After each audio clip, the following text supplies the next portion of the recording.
اعوذ باللہ من الشیطان الرجیم بسم اللہ الرحمن الرحیم۔ میرے حضور نے ارشاد فرمایا جب کوئی شخص فوت ہو جاتا ہے تو اس کا جو سلسلہ اعمال ہے منقطع ہو جاتا ہے، عمل کے کھاتے کلوز ہو جاتے ہیں، لیکن فرمایا 3 سلسلے ایسے ہیں جو ختم نہیں ہوتے، 3 کھاتے ایسے ہیں جو جاری رہتے ہیں۔ اللہ اکبر۔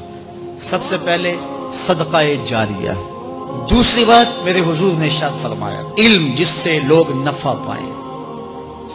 اللہ اکبر۔ علم کسی کو سکھا دیا، وہ تسلسل باقی رہے۔ ہمارے استاد قبروں میں چلے گئے، لیکن آج ہزاروں طلباء کو اور لاکھوں عوام کو ان کے دیے ہوئے جو سبق تھے جو انہوں نے ہمیں پڑھایا آج ہم لوگوں کو بتا رہے ہیں، تو ان کی روح کو اس کی برکت پہنچ رہی ہے۔ پھر یہ ان کے استاد، پھر ان کے استاد۔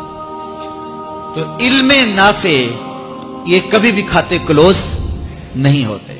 اور تیسری بات میرے حضور نے فرمایا نیک اولاد جو ماں باپ کے لیے مغفرت کی دعائیں کرتی ہے، یہ صدقہ جاریہ ہے، یہ کبھی بھی ختم ہونے والا سلسلہ نہیں ہے۔ میں کہتا ہوں کہ اولاد اگر نیک ہے، اہتمام سے دعا نہیں بھی کرے گی تو دن میں کتنی مرتبہ کہے گی ربنا اغفر لی ولوالدی، اے اللہ مجھے بھی بخش دے، میرے ماں باپ کی بھی مغفرت کر دے۔ ایک شخص کے 5 بیٹے ہیں، 4 بیٹیاں ہیں، 3 بیٹے ہیں، 4 بیٹیاں ہیں، تو اب سارے نمازی ہیں، تو روزانہ 5 نمازوں میں کتنی مرتبہ ربنا اغفر لی ولوالدی۔ تو اولاد والدین کے لیے اسپیشل دعا کرتی ہے جو ہے وہ نماز کے اندر، اور اگر اولاد صالح نہیں ہے تو نماز کے اندر دعا کرنا تو دور کی بات ہے، چونکہ وہ نماز نہیں پڑھتی، صالح نہیں ہے تو دعا کیا کرنی ہے۔ ایسی اولادوں کو بھی میں جانتا ہوں جنہوں نے اپنی سکی ماں کا جنازہ نہیں پڑھا، سکے باپ کا جنازہ نہیں پڑھا۔ ویسے ایک ایسے بد نصیب کو میں جانتا ہوں جس نے واقعتاً نہیں پڑھا، آیا ہی نہیں، قبرستان میں بھی نہیں آیا، لیکن بہت سارے ایسے لوگوں کو میں جانتا ہوں جو قبرستان میں آئے ہیں لیکن اپنے باپ کا، اپنی ماں کا جنازہ نہیں پڑھا، جنازگاہ میں کھڑے رہے، جنازہ نہیں پڑھا۔ آپ سوچتے ہوں گے کوئی ایسا بد نصیب بھی ہو سکتا ہے؟ میں کہتا ہوں ایسے بد نصیب لوگوں کو آپ بھی جانتے ہیں۔ یہ کون بد نصیب ہیں؟ جنہیں جنازہ آتا نہیں، ساری زندگی لوگوں کے جنازوں میں رسماً کھڑے ہو کے آ جاتے ہیں، جنازہ آتا ہو تو کچھ پڑھے، جاتے ہر جنازے میں ہیں لیکن نماز جنازہ ہی نہیں آتی، تو کھڑے ہو کے لوگوں کو دیکھ کر کے سلام پھیر دیا، لوگوں کو دیکھ کر کے ہاتھ چھوڑ دیے اور جو ہے وہ جنازہ پڑھنے گئے تھے۔ اور جب اپنے ماں باپ فوت ہو جاتے ہیں تو کیا سارے کام چھوڑ کے جنازہ سیکھتے ہیں کہ ساری زندگی لوگوں سے فراڈ کیا، دھوکہ کیا، آج اپنی سکی ماں کو دھوکہ تو نہ دوں، آج اپنے سکے باپ سے تو فراڈ نہ کروں۔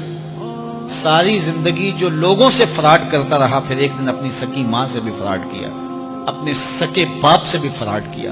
اور مجھے بتاؤ شخص سے بڑا کوئی بدبخت ہو سکتا ہے کہ جو اپنی سکی ماں سے فراڈ کرے اور وہ بھی مرنے کے بعد؟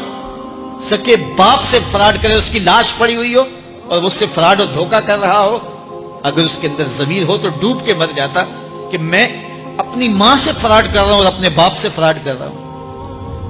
تو یہ کتنی بڑی بد نصیبی ہے کسی اولاد کی اور کسی ماں باپ کی بھی کہ اس کی اولاد بھی اس کے لیے جنازہ پڑھنے کی صلاحیت نہیں رکھتی ہے۔ اور وہ کتنے خوش نصیب ماں باپ ہیں جن کا جنازہ خود اولاد پڑھاتی ہے۔ اتنی صلاحیت اور اس قدر اللہ نے ان کو خیر کی توفیق دی ہے کہ وہ خود اس قابل ہے اور اس منصب پہ ہے کہ وہ اپنے ماں باپ کا خود جنازہ پڑھائے۔ کوئی جنازہ پڑھائے بڑی برکت ہے، لیکن جس خلوص سے بیٹا دعا کر سکتا ہے کوئی اور تو نہیں کر سکتا ہے۔ تو اپنی اولادوں کو نماز جنازہ سکھاؤ، اپنی اولادوں کو دین سکھاؤ، یہ عادی بن جائے نماز کے، تاکہ بعد از انتقال دعاؤں کے سلسلے جاری رہیں۔ جو شخص روزانہ اپنے والدین کے لیے مغفرت کی دعا مانگے، والدین زندہ ہوں تب بھی، فوت ہو گئے ہوں تب بھی، علماء فرماتے ہیں ساری زندگی اس کے رزق میں بے برکتی نہیں آ سکتی۔ تو اپنے ماں باپ کو خوش رکھیے گا اگر زندہ ہیں تو، اور اگر فوت ہو گئے ہیں تو ان کے لیے دعاؤں کا سلسلہ کبھی بھی موقوف نہ ہونے دیجیے گا۔ 5 گانا نمازوں میں تو دعا چلتی ہی رہتی ہے، اس کے علاوہ بھی دعا مانگے۔ اللہ آپ کو، مجھے، سب کو اپنی رحمتوں کے سائے میں رکھے۔ ہم سب کے ماں باپ کی مغفرت فرمائے.